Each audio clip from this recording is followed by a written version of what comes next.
In this video, we want to examine retrieving model-based definition annotations into the 2D drawing environment.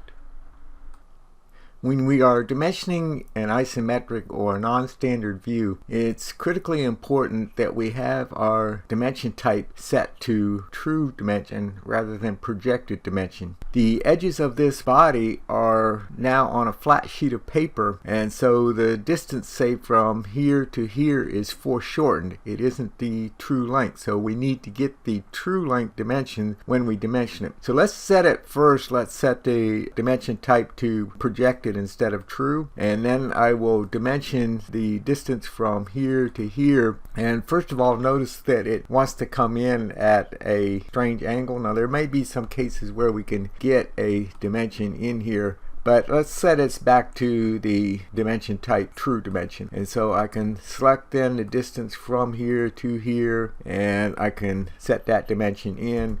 I can go through and dimension all of my object the true length. Now, if I have already done a model-based dimension or definition where the dimensions are in our model space, I can retrieve those onto our drawing. And so I will right click on this image and I will select retrieve the model annotations, and we see all the dimensions that we had in our MBD, and so I'll say OK to that. Now we have to move some things around. It didn't preserve the position, but I can grab these dimensions and move those around to make the drawing look aesthetically pleasing. So I need to get these dimensions onto the sheet, and of course I can zoom in here to help me get all of those dimensions. So I'll move some things around. So I want to make this look aesthetically pleasing.